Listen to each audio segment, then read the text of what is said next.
સૌ મંત્રીઓને અલગ અલગ કાર્યક્રમોમાં નિમંત્રણ આપીને વધુમાં વધુ કાર્યક્રમોમાં કઈ રીતે જઈ શકે, ફિલ્મી કલાકારો, સોશિયલ મીડિયાના ઇન્ફ્લુએન્સર્સ, આ બધા જ લોકો પોતપોતાના પ્લેટફોર્મથી મારા રાજ્યના યુવાનોને, મારા રાજ્યના નાગરિકોને ડ્રગ્સ માટેની સંપૂર્ણ માહિતી આપીને ડ્રગ્સ વિરોધી આ લડાઈની અંદર જોડાવા માટે અપીલ કરશે અને આ લડાઈ નીચે સુધી લઈ જવા માટે આપ સૌ મીડિયા પ્લેટફોર્મ બી રાજ્યના નાગરિક તરીકે રાજ્યના નાગરિકને મદદ કઈ રીતે કરી શકો તે માટે આગળ આવવા માટે આજે હું બે હાથ જોડીને આપ સૌને વિનંતી કરું છું કે આપ સૌ સાથે જોડાઈને આપણા રાજ્યની અંદર આ દૂષણને કઈ બી રીતે અટકાવવા માટે કઈ રીતે મદદ કરી શકાય, જ્યારે કાન ખેંચવાની જરૂર હોય ત્યારે જરૂરથી કાન પકડીને અમને લોકોને સમજાવજો.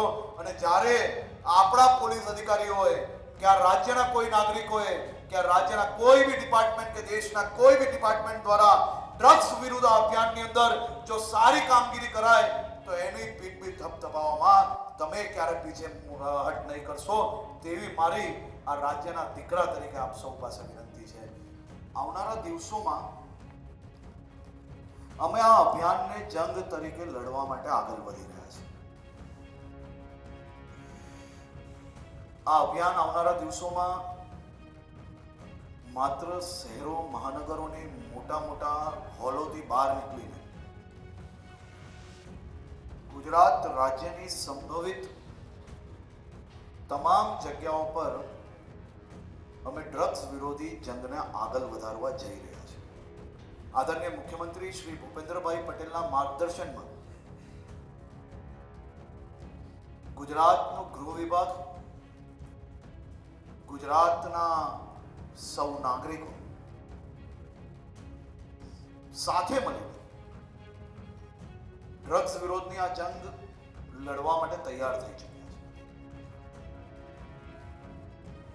આ જંગ હવે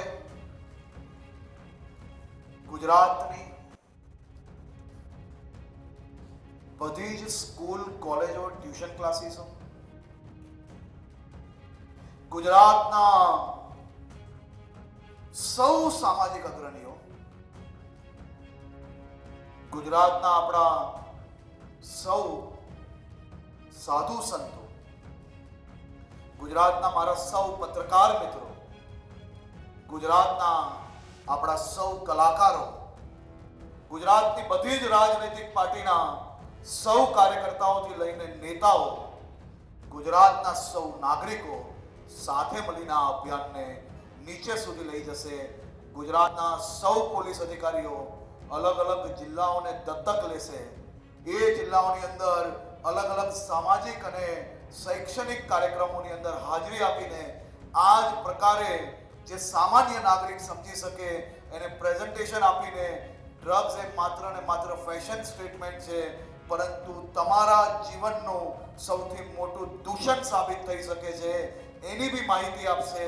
ગુજરાતના સૌ મંત્રીઓને અલગ અલગ કાર્યક્રમોમાં નિમંત્રણ આપીને વધુમાં વધુ કાર્યક્રમોમાં કઈ રીતે જઈ શકે, ફિલ્મી કલાકારો, સોશિયલ મીડિયાના ઇન્ફ્લુએન્સર્સ, આ બધા જ લોકો પોતપોતાના પ્લેટફોર્મથી મારા રાજ્યના યુવાનોને, મારા રાજ્યના નાગરિકોને ડ્રગ્સ માટેની સંપૂર્ણ માહિતી આપીને ડ્રગ્સ વિરોધી આ લડાઈની અંદર જોડાવા માટે અપીલ કરશે અને આ લડાઈ નીચે સુધી લઈ જવા માટે આપ સૌ મીડિયા પ્લેટફોર્મ બી રાજ્યના નાગરિક તરીકે રાજ્યના નાગરિકને મદદ કઈ રીતે કરી શકો તે માટે આગળ આવવા માટે આજે હું બે હાથ જોડીને આપ સૌને વિનંતી કરું છું કે આપ સૌ સાથે જોડાઈને આપણા રાજ્યની અંદર આ દૂષણને કઈ બી રીતે અટકાવવા માટે કઈ રીતે મદદ કરી શકાય, જ્યારે કાન ખેંચવાની જરૂર હોય ત્યારે જરૂરથી કાન પકડીને અમને લોકોને સમજાવજો.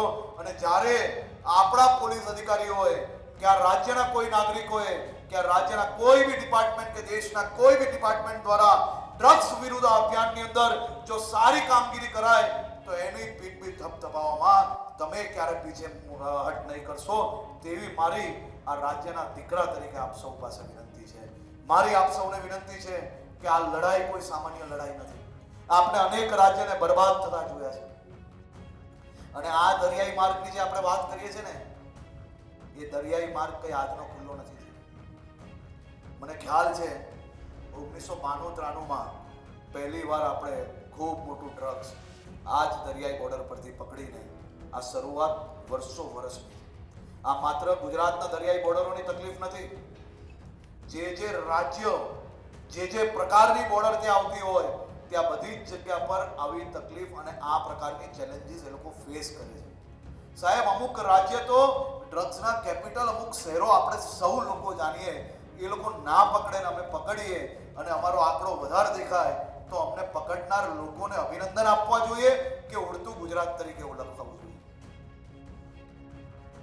જે નથી પકડતા એને શીખ આપવી જોઈએ, કારણ કે આ દાનવો દ્વારા માનવની જીવન બરબાદ કરવાનું કામગીરી કરી રહ્યા છે. ત્યારે અમે એ લોકોને પકડીને માનવતાનું સૌથી ઉત્તમ ઉદાહરણ આપી રહ્યા છે. જે રાજ્યો નથી કરતા એ એમની તકલીફ છે, એ એમના વિચારો છે. મારે મારા રાજ્યના યુવાનોનું જીવન બરબાદ નથી થવા લેવું. ભલે પછી કોઈ બી પ્રશ્નનો જવાબ આપવો પડે, ભલે પછી કોઈ બી ચેલેન્જ સ્વીકારવી પડે, હું બધી જ ચેલેન્જ સ્વીકારવા માટે તૈયાર છું. અને મારી જોડે ગુજરાત પોલીસના એક અધિકારી, એક કોન્સ્ટેબલ સુધીના ગુજરાત પોલીસ પરિવાર આ ડ્રગ્સ વિરોધી લડાઈ લડવા માટે તૈયાર છે. તમે સૌ લોકો રિસર્ચ કરી શકો છો. હું જો અહીંયાથી ચાલુ કરીશ ને કે 1 નંબરનું રાજ્ય, તો તમારા મનમાં અને મારા મનની અંદર કોઈ બી પ્રકારનો ફરક નહીં આવે. 2જા નંબરનું રાજ્ય, તો બી જે મારા મનમાં હશે એ તમારા મનની અંદર રાજ્ય આવશે. 3જા નંબરનું રાજ્ય, તો બી એ જ આવશે, એ જ શહેર આવશે.